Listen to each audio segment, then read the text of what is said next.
folks. Welcome to another episode of Film Study. It's time for this week's One Last Thing with co-host Slava Cooperstein. Slava, how you doing?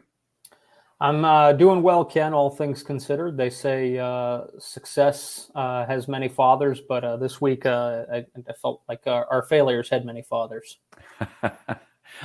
Difficult week. I find there's always something a little bit cathartic about doing the analysis after a game to go through. It obviously was a fantastic defensive effort, so you can pick on that. And the Ravens just made stop after stop defensively to give the offense those extra chances that they needed. They just needed more, even. Yeah, I mean, it was really an incredible defensive performance. On a lot of levels, the offense really just wasn't giving the defense much to work with, and really not giving them a break. But just some really stout performances by a lot of people, some real Iron Man efforts, and definitely something worth highlighting in this week's show. All right. Well, that's what we're planning to talk about here. And again, Slava, thanks for this topic. I think it's a very good one. And we're going to talk about Kyle Hamilton's usage, both in this game and then where he might stay for the rest of the season. So for me, the biggest question this offseason was, where can you make Kyle Hamilton a superstar? So you had guys who could play strong safety in his stead if you wanted to keep him at nickel. You had guys and a whole bunch of guys who were nickel candidates for the Ravens in the preseason who would have been okay there to allow Hamilton to move to the back end. But I thought that the biggest question was, where's Kyle Hamilton going to star? Yeah, no, absolutely. I mean, you really want to put your guys in the best position they can to succeed. And sort of it's a give and take, really. You want to put Kyle Hamilton where he's going to shine the best, but defense is, offense is attack the weak link, right? So even if Kyle Hamilton is going to be great as a strong safety, for example, if you don't have anybody competent playing in the slot at all, then obviously, you can't have that. But it looked like we'd found our solution with our Darius Washington, who looks to have gotten surgery. Yeah. Now, did you hear any news on Ardarius that's new, a pec surgery or anything like that? What was the issue? There wasn't a specific tweet describing it, but there was a tweet that I saw where it showed him ostensibly post-surgery. So it looks like he has received a surgery. I don't know that an official word has been sent out, but he tweeted out, I appreciate everyone that reached out and prayed for me. I'll be back better than before in due time. And one of the pictures is him giving a thumbs up, looking like right after surgery. Okay. All right. Well, good to hear. Anyway, that he's recovering. And I wonder about what that might be, but hopefully he's ready for the beginning of the 24 season at the latest. And he showed us enough, I think, in a brief couple of games here that we're excited about what he could be at slot corner. Yeah, absolutely. And, there's no reason to think that this injury would impact him in the future. I mean, Marlon had a pec injury as well. And he bounced back really well. It's not a lower leg injury, which is, a much iffier proposition. So looking forward to Ardarius' future in Baltimore. All right. Well, back to Hamilton in terms of where the Ravens play him. Most players are better somewhere. What I've generally found to be true is that the greater the star, the more naturally versatile they are, that they're well above the replacement level wherever you put them. So that was true of Marshall Yanda when they asked him to play left guard, right tackle. I think he could have been a great center if they needed him to do that. And I even think if they needed him to fill in at left tackle, even with his short arms, he probably could have done it on a limited basis. Adalys Thomas, same thing. Lardarius Webb, inside, outside, safety. It didn't really matter. He's a hell of a player. Jarrett Johnson, pretty seamlessly moved from outside linebacker to inside linebacker when it was needed. Hamilton is more like those guys than he is like Kamalai Correa, Michael Orr, some of the other guys who've been messed up and are more marginal players in terms of moving between multiple positions.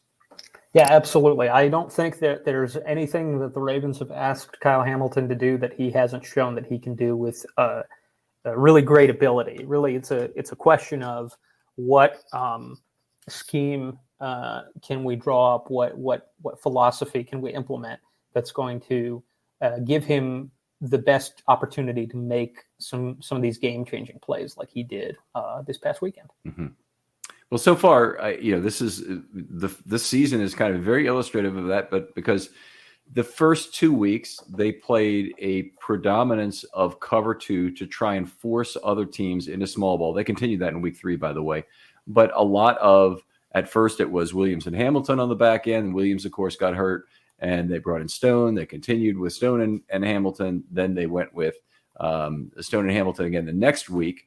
And it's not like Hamilton has not had an important job playing the back end of cover 2. And it's not like he didn't do it well in week 2, for example, when the 3 cornerbacks who were playing up front all looked pretty good doing their job. Made a big tackle in week 2 on the back to stop a drive. It was just like a 6-yard gain on 3rd and 11. That was a key play. He made the other cornerbacks certainly look good. But it's also, I think, the case that leaving him on the back end was kind of leaving him out of the defense in a certain way. Other teams weren't really trying to challenge the Ravens deep. Yeah, and that's sort of the nature of cover 2, isn't it? I mean, it's you're sort of really, I mean, unless the safety is completely out of position, you're really sort of signaling to the quarterback, don't try to beat us over top. It's just not going to happen. And yes, that is important, but I think the Ravens showed this past weekend that you have enough quality of play in Darryl Worley to really handle that role. Yeah. And Worley's play, by the way, we cannot understate how important his game was. And the Ravens put out a little thing saying he played 102 snaps today because he played 76 on defense and 26 on special teams. But just a terrific game filling in the back end. And basically, he didn't miss any tackles he was supposed to. Didn't allow a bunch of coverage breakdowns. He was in the right place that he was supposed to be. It's great for a converted corner. He's had some safety experience in the past, so I don't want to say he's been a corner his entire career. But he's a guy who really seems to have adapted well to that position this year in the Ravens scheme and allowed Hamilton to move up front and dominate the freaking game. Yeah, I mean, this really wouldn't have been possible without Worley's really capable play. And that really can't be, that needs to go mentioned because, you just appreciate a guy who puts in such an Iron Man effort. I mean, that's really, you don't want that happening again, quite frankly, 100 plus snaps. Mm-hmm. And hopefully that won't be the case any more games this season, but a really well-deserved kudos. Yeah.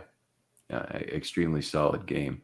What else did we want to talk about here that was here? Marcus Williams is now returning to practice this week. We got news today. It's Wednesday. We're recording this in the afternoon, and he's been at practice today. I don't know exactly how extensive his practice was, whether he's going to be multiple weeks before he plays again. But in an abstract sense, whenever he does return, how do you think this plays out for Kyle Hamilton? Yeah, so I mean, it seems to me, and this is something we talked about in previous weeks, but it was really highlighted by this game. It seems to me that the innate gifts and also just physical attributes of Kyle Hamilton are on display when he's most on display when he's in the slot, and so. When Marcus Williams comes back, I mean, if you have Marcus Williams and, provided that, Geno Stone has good health, or whether it's him or Darryl Worley on the other side, having those safeties in whatever configuration you want to have them, and having Kyle Hamilton in the slot seems like a really, really potent combination.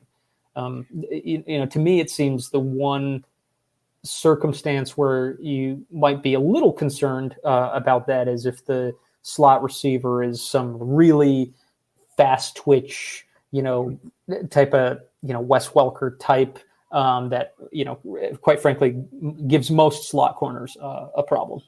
Yeah, that's a good point. And the Ravens did show some willingness to change out Kyle Hamilton. At times last year, they would move him back to strong safety and put in Pepe Williams at times last year. And in particular on obvious passing downs, they would do it. Hamilton, to me, just presents such a problem for the opposing team to figure out in terms of the pass rush out of the slot. I think you deal with a little bit of weakness there, but the kind of player that I'd be a little bit afraid to have him out, a quarterback is a very good hot read. With the busy fall season already in swing, you might be looking for wholesome, convenient meals for jam-packed days. Factor, America's #1 ready-to-eat meal kit, can help you with fast, chef-prepared, dietitian-approved, ready-to-eat meals delivered straight to your door. You'll save time, eat well, and stay on track with your healthy lifestyle. If you're too busy this fall to cook but want to make sure you're eating well, then get Factor. This is what I did. We were moving, packed up all my dishes, everything needed better meals. I signed up for Factor. It's best meals, probably the healthiest I've eaten in a month thanks to these Factor meals.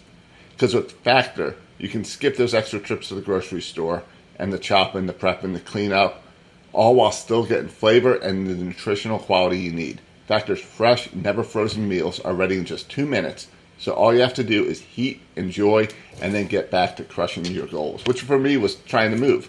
But now I can't. I need them for work at lunch every day. They're perfect. So this September, get Factor and enjoy eating well without the hassle. Simply choose your meals and enjoy fresh, flavor-packed meals delivered to your door, ready in just 2 minutes. No prep, no mess. So head to factormeals.com/Ravens50 and use that code Ravens50 like I did to get 50% off. That's Ravens50 at factormeals.com/Ravens50 to get 50% off your Factor meals. Aaron Rodgers' season is officially over, but yours has just begun at MyBookie. NFL, college ball, and the brand new cash-out system gives you options to bet and win all season long. First 2 legs of your parlay hit? Cash out early and place another bet, or let it ride for a chance at a bigger payday. Join us at MyBookie for an entire season filled with daily odd boost, same-game parlays, and huge prize pool contests. Right now, MyBookie has a no-strings-attached cash bonus that lets you deposit and withdraw quick. Use the promo code RAVENS on your first deposit of $50 or more, and you can receive up to $200 in cash instantly credited to your MyBookie account. That's promo code RAVENS to claim your cash bonus now. You can bet anything, anytime, anywhere, only with MyBookie. Leader, somebody who figures out, okay, Hamilton's coming, the ball is going out directly to that spot there. The Ravens are perfectly capable of rotating. They have athletic talent to do it. If they get Bowser back, they've got a player who can do that kind of thing, and hopefully that's not too far away. They also have the possibility of a player like Geno Stone coming up and replacing the spot where Hamilton had vacated. So they've got ways to kind of rotate in there and try and mess up the hot read for the quarterback. But the other thing is Hamilton himself can mess up a hot read sometimes. And he did that in this game. He rushed the quarterback, made one of the incredible athletic plays you'll see, redirecting his own weight to reach out to the outside with those very long arms and deflect that ball. I think it was still in the first half of that game. Yeah, I mean, he's just you want to talk about aircraft carrier, physique. That's really him. And he really just causes, I think, a lot of quarterbacks to panic and just really obscures their, vision and really just he's a game wrecker. I mean, and we're seeing something remarkable. And I think another solution to sort of those quick twitchy guys, assuming in the next couple weeks, hopefully, Marlon Humphrey will be coming back. He's shown that he's really capable of playing in the slot as well. I think it just really depends on who you're going against. If you have 2 great outside receivers, you really don't want Marlon Humphrey in the slot. But if the real threat on the receiving core is the guy who's in the slot, and they're worried about that matchup, I mean, we're blessed to have as many stars in the secondary as we do. It's just a question of who's going to be healthy and when are they going to get there. Yeah, it's amazing that the Ravens probably safety looked like one of their strongest groups entering the season, but now they may have 4 guys who can play if Williams is back. And I hope Williams is all I can say. His legs aren't injured, so hopefully he can move around, get to the football, make tackles the way he did the whole time. Hopefully there's not any shortcomings there because he's one hell of a football player, obviously, very rangy. But to have Stone have Worley be able to fill in the way he did and now be available perhaps to play somewhere else if you needed him to, but also be able to continue in the same role if that's where you want him. And then have Hamilton. That's an incredibly strong position. And it's just a natural tendency in any situation that need is going to drive some of your decisions. The Ravens, though, also at outside corner have three guys that are rotating. I mean, we were sure this was the weakest position on the whole team. Now I'm pretty sure it's not the weakest position on the whole team. Yeah. I mean, it's certainly not if the first 3 weeks are any indicator. No, I think you do have to temper your view of what the corners have done, until they face some stiffer competition. But I mean, it's not like Jamar Chase and T. Higgins were getting wide open or anything like that. Even with Joe Burrow's shortcomings and his dealing with his particular health issues, they still really clamp down on those elite receivers. So it's so far so good. Yeah, it's certainly been exciting to see. I guess one other thing we probably need to touch on before we drop off here is where Hamilton's game ranks among the great defensive games of all time. When you talk about the great defensive games, that's a very, very long list. There's a lot of fantastic games out there in Ravens history. When you talk about the greatest slot corner games, that list is a lot shorter for a variety of reasons I can or we don't have to get into. But I do have one particular slot corner nomination. But you want to talk about a few others that in general that maybe at any position? Sure. Yeah. I mean, so maybe it's because he had 3 sacks. Kyle Hamilton had 3 sacks that I immediately thought of this, but I thought about Terrell Suggs' game-wrecking performance against the San Francisco 49ers in primetime. I think that was a Thanksgiving game. 2011, yep. Yeah. And that was his Defensive Player of the Year position. And I think that's really when he, locked it up. It was a, very high sack total performance overall from the team, but Suggs, really chased down Alex Smith, who was quite mobile back then, and really, put the hurt on the team. He was in the backfield the entire game. That was a tremendous one, and the other one that you and I both thought of when we talked about in pre-production was Ray Lewis's performance in the Super Bowl. Yeah, everybody remembers him running Tiki Barber, down sideline to sideline, but his batting passes and just getting in the way of throwing lanes, he impacted almost every play in that game, and really a well-deserved Super Bowl MVP for Ray. Yeah. He definitely. They asked Mike Ditka at halftime, "Who's the most dominant defensive player on the field?" He goes, "Ray Lewis." and it's like the question obviously didn't last as long as they were expecting, so he had to kind of ask it again. He's saying, "Absolutely," or and he goes, "Yeah, Ray Lewis has been all over the field, had his hand on 4 footballs in the first half," kind of thing. So, yeah, remarkable. Yeah. So I've got a few others. Peter Boulware in the 2001 clincher against Minnesota had 4 sacks. That was a huge day. Boulware that season had moved up to play defensive end instead of outside linebacker for the entire season due to injury. And so that was really something that was very special. The Ravens in a 32 dime were kind of testing new waters with a different defense after the 2000 season due to some injuries that occurred there. So terrific game for him. We've got all of the Ed Reed games, and there are so many Ed Reed 2 interception games. To say that one of those is not better than the Hamilton game, it would probably be not correct, I would say. But he had the 2 interception game against Miami in the playoffs would probably be one I'd point to. He had a 64-yard interception early, returned for a touchdown, and then another pick late in the game to kind of close the door on Miami as they were trying to make a little bit of a comeback. So, those are good ones, and we all remember the other big Ed Reed interceptions, whether it's the 104 or the 107 or the 108 or whatever it might have been. They're all wonderful moments in Ravens history, but we do need to cherish this one because I think Hamilton's game was the greatest ever by a slot corner. And I kind of done a little bit of research, went back a little bit, but the one I remembered right at the top of my head was Corey Ivy on 11-26-06. The Ravens beat the Steelers 27-0. Another 9-sack game, much like the 49ers game. And Ivy in that game had 3 passes defense. One of those was an interception. He had a strip sack, for a loss of 13 that was then picked up and scooped for a score by Adelis Thomas, which is one of the highlights from this game. That game you still see a lot. So that is an incredible game as well. And he very much an Ardarius Washington lookalike in terms of his size and shape and tenacity. Yeah, and I was as you were going over that, I was kind of thinking about a great performance in a losing effort. I would say Ed Reed in 2006 in the playoff loss against the Colts. Yes, and some of his contributions were dampened by not just the loss, but I think it was the referees mistakenly said he'd stepped out and he lateraled the ball to Chris McAllister. Yeah, and I think McAllister was poised to go take it to the house or at least take it quite far. And you almost that in that era of Ravens defense, boy, they played some great fast break defense. It was a lot of fun to watch, but they also needed to because that offense was just not consistent enough punching the ball in.